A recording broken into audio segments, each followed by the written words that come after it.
Саламатсыздар ма? Отырыңыздар. Топ басшысы кім? Бүгінгі сабаққа қатысып қалып қойған оқушылар бар ма? Сабаққа барлық оқушы түгел қатысып отыр. Елімізде экономика қарыштап дамып жатқан кезеңде бізге бәсекеге қабілетті, білікті де білімді мамандар қажет. Сол мақсат үдесінен шығу мақсатында біздер техникалық жылу мамандықтары өзіміздің өткен сабақтарымыз бойынша, материалдар бойынша, металдардың химиялық, физикалық қасиеттерін өте жақсы білікті білуіміз керек. Және осы заманға сай, құрал-саймандармен емін-еркін жұмыс жасай алатын жаңа технологияларды меңгерген жас маман болып шығуымыз қажет. Қазіргі кезде үйлер мен тұрғын үйлерді, ғимараттарды салуда осы жылу жүйесін жүргізу слесарлары өте қажетті сұранысқа ие мамандықтардың бірі. Біз өткен сабақтарымызда осы металдардың және металл емес материалдардың физикалық, химиялық және технологиялық қасиеттерімен танысқан болатынбыз. Өткен сабақтарды есімізге түсірейік. Оқушылар, сіздерге сұрақ. Бірінші, құбыр түрлерін атаңыз. Құбырдың түрлерін атаңыз. Кәні? Жасұлан. Құбырлар жаңағы болат, шойын, мырыш, мыс, алюминий және металл емес металдар жатады. Металл емес металдарға пластмасса, керамика, шыны ыдыстар жатады. Дұрыс. Біз сабақтарымыз бойынша әр жауап берген балаға не істейміз? Жолақша береміз. Үй тапсырмасын орындаған балаға жолақша беріледі. Келесі сұрақ. Темірдің балқу температурасын кім біледі? Ернұр. Темірдің балқу температурасы? Темірдің балқу температурасы 1539 градуста балқиды. Өте жақсы. Енді біз өткен сабақтарда металдардың қасиеттері мен, құбырлардың түрлері мен, оның қайда қолданылатын өндірісте, өнеркәсіпте қолдану жағдайлары мен және осы құрал-саймандармен қалай жұмыс істеу керектігін үйреніп, есімізде сақтадық. Енді біздің бүгінгі сабағымыз сол құбырлардың тақырыбымыз бүгінгі пластмасса құбырларды жалғап қосу. Қазіргі кезде бізде өндірісте техникалық жылу мамандығы үйлерге, ғимараттарда, мекемелерде, өнеркәсіптерде жылу жүйелерін жүргізу жұмыстары жүргізіледі. Бізге қазіргі кезде кеңінен қолданылып келе жатқан осы пластмасса құбырлар. Пластмасса құбырлардың түрлері. Бұл пластмасса құбырлар табиғи газдан және мұнайдан алынады. Өте жеңіл, майысқыш, технологиялық өңдеуге келеді. Бұларды кесуге, жонуға, егеуге, бұрандарар арқылы кесуге болады. Және өзі бойынан 60-80 градус бойынан ыстық жылу суды өткізе алады. Электр тоғын өткізбейді. Экономикалық жағынан қарағанда өте тиімді. Мына жерде көріп тұрсыздар құбырлардың түрлері. Бұл жерде диаметрлеріне қарай біз таңдап аламыз. Ең алдымен 15-лік, 20-лық, 30-лық, 32-лік, 40-лық, 60-лық диаметрлеріне қарай құбырлар бөлінеді екен. Енді мына жерлерде құбырларды қосу муфталар деп атаймыз. Яғни біз құбыр қосқыштар дейміз. Муфталар мына жерде муфталардың 45 градуста қосуға болатын мүмкіндігі, ал мына екінші қатарда құбырларды бір-біріне тіке қосуға болатындығы көрсетілген. Ал мына жерде үшінші қатарда құбырларды 90 градуста бұрыштай қосуға болады. Келесі суретте бейнеленген олар темірмен, яғни біз құбырларды, радиаторларды неден жасаймыз? Алюминиевийден жасаймыз. Өткен сабақтарда естеріңізге түсірейік. Алюминиевийден радиаторлар жасалады. Біз оларды пластикке қосу үшін еламыз резьбалар арқылы, яғни осындай қосылыстарды пайдаланамыз. 45 градустық және 90 градустық. Пластмасса құбырларды қосудың тағы бір әдістерінің бірі үштік деген болады. Үштік яғни тройник. Тройниктерді үш бағытта пластмассаларды бір-біріне қосуымызға болады. Онан кейін әртүрлі диаметрлі құбырларды бір-біріне қошу үшін не қыламыз? Муфталар пайдаланамыз, яғни екі түрлі диаметрлі муфталар қолданылады. Міне олар мына суреттерде көрініп тұр. Сосын төрт бағытта жүретін төрттік муфталарды үштіктер қолданылады. Үштіктер яғни үш бағытта жүретін қолданылады, ал төрттіктер төрт бағытта жүретін құбырларды, пластмасс құбырларды бір-біріне қосамыз. Және бұлардың ішінде бізге ең ішінде қажетті болып келетіні вентильдер, яғни шүмектер деп аталады. Шүмектер келген суды не істеу үшін керек бізге? Яғни оның қысымын, бізге келе жатқан өлшемін азайтып, көбейту тұру үшін осы шүмектер қолданылады. Яғни вентильдер дейміз. Оларды да пластик құбырлар арқылы бір-біріне қосамыз. Онымен бірге мынандай арнайы дайындалып келген бұрылып майысқан құбырлар да кездеседі. Олар бір жаңағы кедергілердің үстінен жүруге, немесе сол жерде тұрған бір нелердің кедергі, немесе басқа бір тұрған металдардың үстінен жүруге арнайы дайындалған пластмасса құбырлар. Бұларды да осы әдіс арқылы бір-біріне қосуға болады.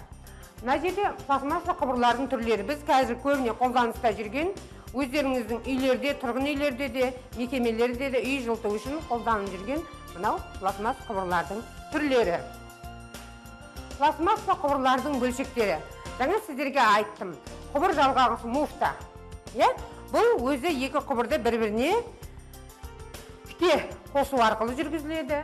Ал мына жерде үштік қосылық, яғни тройник, үш бағытта қосылады. Бұл жерлерде диаметрлері бірдей құбырлар, пластмасса құбырлар алынады. Оларды бір-біріне қосамыз. Мына жерде де үш бағытта жүретін диаметрі бірдей нелерді, пластмасса құбырларды аламыз. Мына жерде жаңа айтқан шүмек деп аталады. Яғни бұл жаңа келген судың азайтып көбейту үшін бізге қажет қолданылатын осы пластмасса құбырлардың жабдықтарының бірі.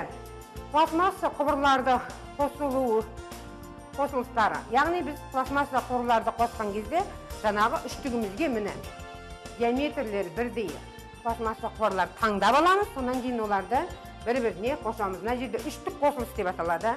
Онан кейінгі мынау иін деп аталады. Мына қосылыс жаңа айттым, иін. Яғни бұл неше градуста тұр?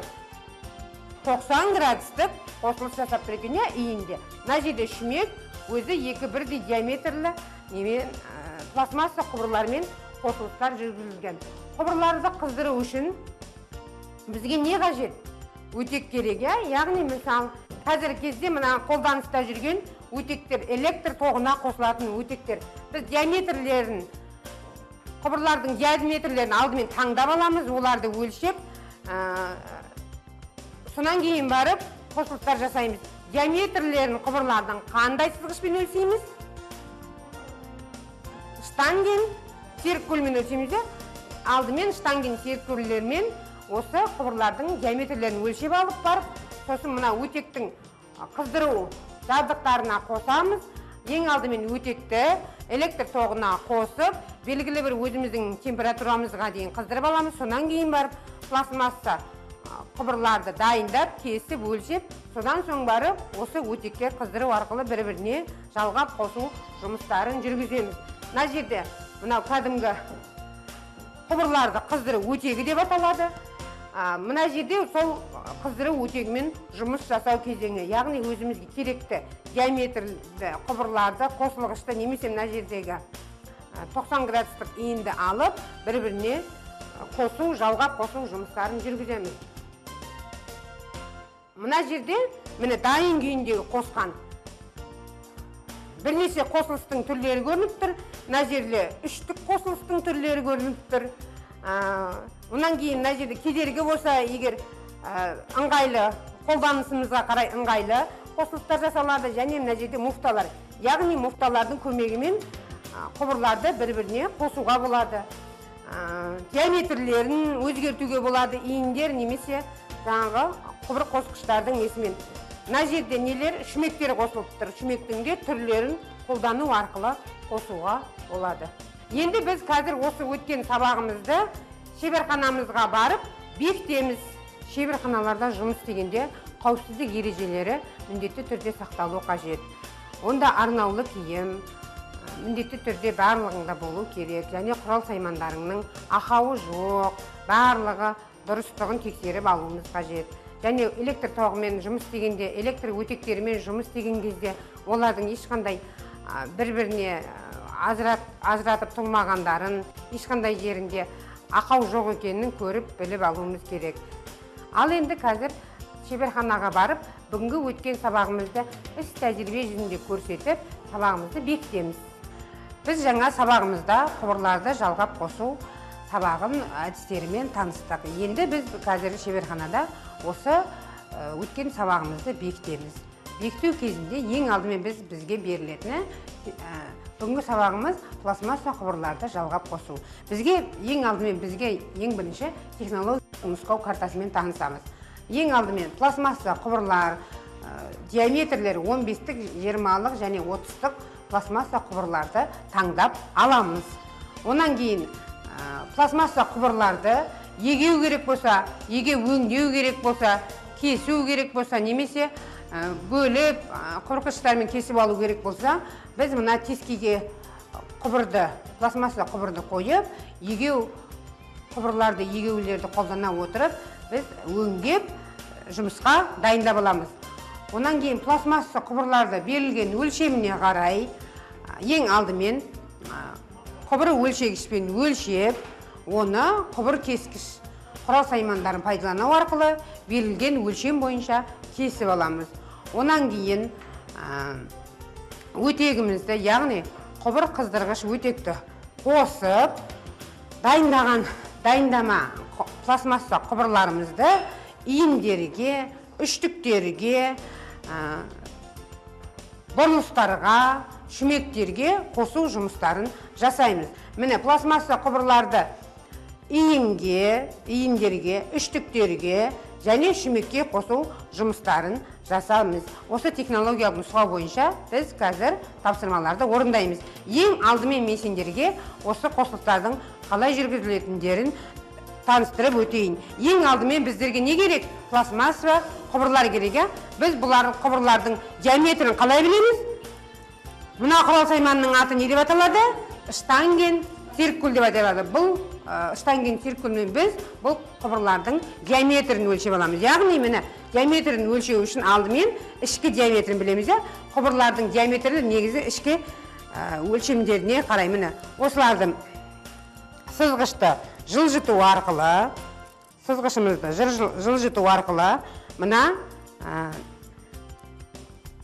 құбырымыздың диаметрін анықтап аламыз. Мына жерде көрсетілгендей, бұл жерде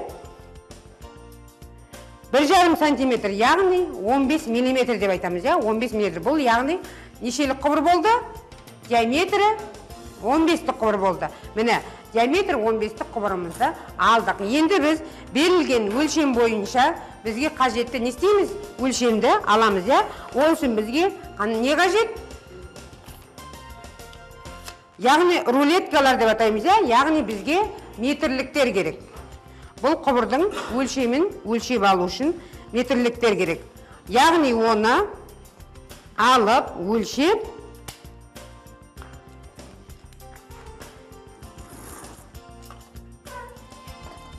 құбырларымызды өлшеп аламыз. Бұл өлшеу кезінде ең алдымен мінекей бізге 15 сантиметр кесіндіні алуымыз керек.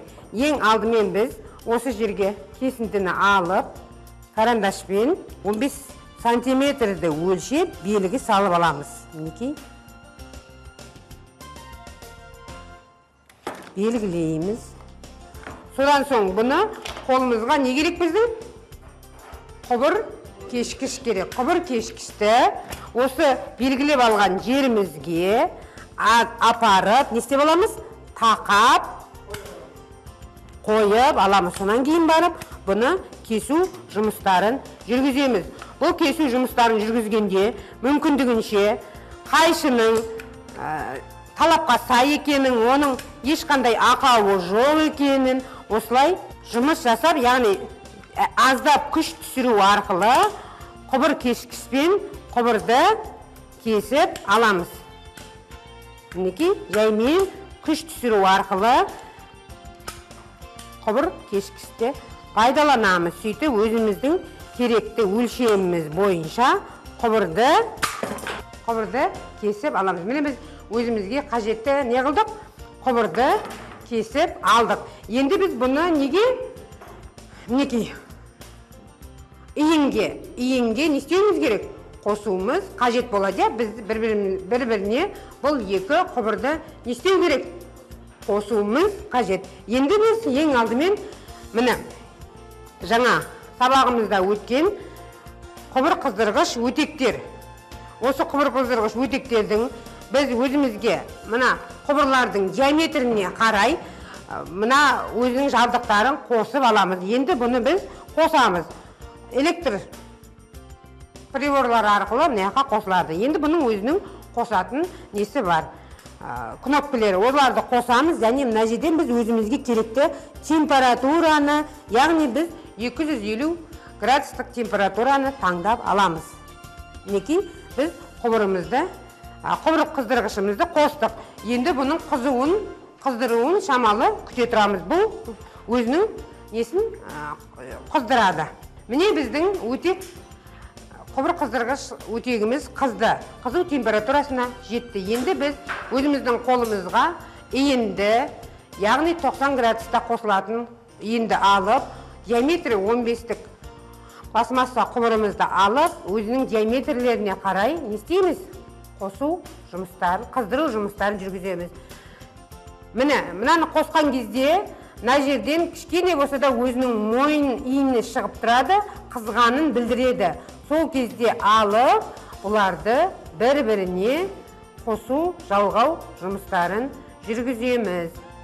Бұл жерде қауіпсіздік шаралары міндетті түрде сақталу керек. Қолдарын күйіп қалмау үшін өте жақындатпай құралға ұстаймыз. Енді мынандай иініне шығып, оны бір-біріне бай қосамыз. Мінекей. Иін мен құбырды бір-біріне қостық па? Міне қосылды. Жұмысты осылай бітірген кезде өтекті сөндіріп, суытып қоюымыз керек. Әйтпесе бұл иісі шығып, немесе адамға зиянды улы газдар шығаруы мүмкін. Сондықтан бұны өстіп аламыз. Енді оқушылар біз технологиялық нұсқау картасында берілген тапсырмаларды орындаймыз. Яғни біз диаметрлері өзімізге қажетті 15-тік, 20-лық диаметр құбырларды таңдап алып, оны өлшем бойынша кесіп аламыз. Кесу кезінде егер ақаулар кетіп, құбырлар қисық кесілетін болса, не жасаймыз? Егеу жұмыстарын жасаймыз. Ал ол жаңағы талаптарға сай жарамды болып есептелсе, оны не істейміз? Құбыр кескішпен өлшемі бойынша, берілген өлшем бойынша кесіп аламыз. Содан соң барып оны құбыр қыздырғышқа қосып, бір-біріне жалғау жұмыстарын жасаймыз. Ал тапсырманы орындауға кірісейік. Диаметр. Диаметрін өлшеп аламыз. Диаметрін жаңағы сызғышы салып алып, сосын сызғышпен жаңағы Аштан кейін серіккөлменде. Арасынан шауытын өлшейміз. Сонан соң жаңағы бұдан диаметр өлшеп болған соң жаңағы метрліктермен өзімізге керекті жаңағы нені сызып аламыз. Мысалы бізге 20 см қажет болса, мына жерде 20 см белгі салып аламыз.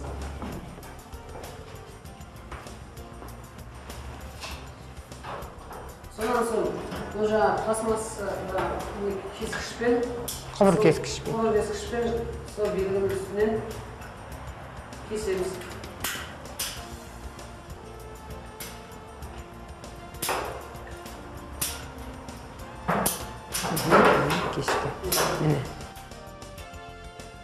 Енді келесі бала мына жерде тұрып, қосатын кім еді?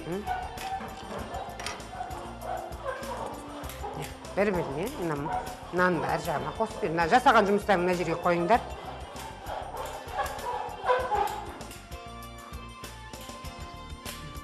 Бір-біріне қосу жұмыстарын жүргіземіз.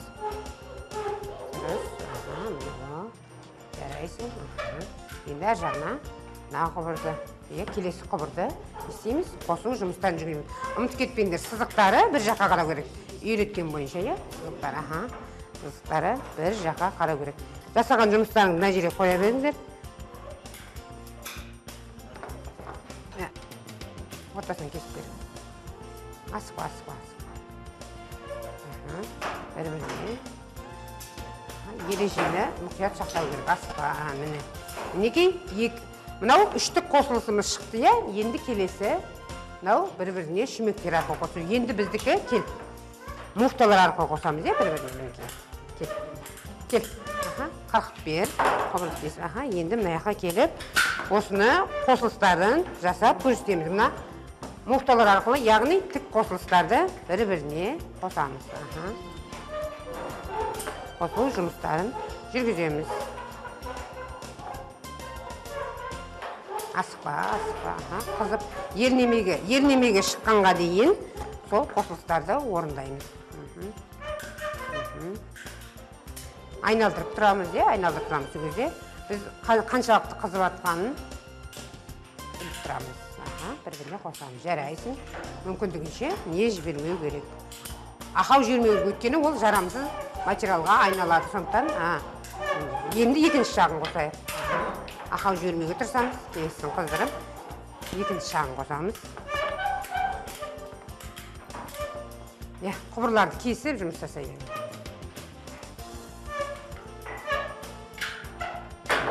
Екінші жағын қосамыз.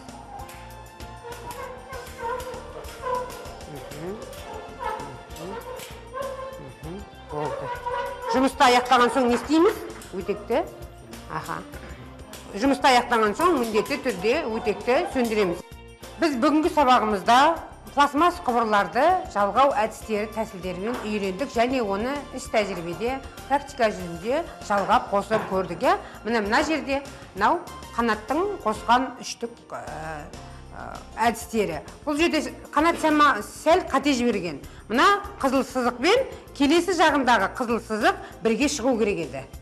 Солай емес пе? Бірақ мына қосқан нелерді жалғау кезіндегі ережені сәйкес жақсы өткізген. Тек мына жерде қызыл сызықты бір-бірімен сәйкес келу керек еді. Енді келесі қосылыстағы мынау ертайдың қосқан шүмектерінде жақсы қосылған несі барлық ережеге сәйкес жақсы қосылған. Бұл да бірақ сызықтарды орнына келтіруді орындамай қойған екен. Ал енді мына қосылыста кім қосты бізде? Ернұрдың қосқан, Ернұрдың қосқан сызығында сәл қисықтау кетіпті. Өйткені құбыр қыздырғышты өте ұзақтау ұстау жібергенде не істеген? Пластмасса құбырды сәл балқытып жіберген. Сондықтан мына қосылыс не болды? Сәл қисықтау кетіп қалған екен. Негізінде міне бүгінгі сабақтарды түсіндіңіздер ғой, сұрақтарыңыз бар ма? Міне біз бүгін пластмасса құбырларды жалғап қосу әдістерімен танысып, және оны іс жүзінде өзіміз орындадық. Бүгінгі сабаққа жақсы дайындалып келгендеріңіз үшін және белсенді қатысқандарыңыз үшін рахмет. Сабақ аяқталды. Сау болыңыздар.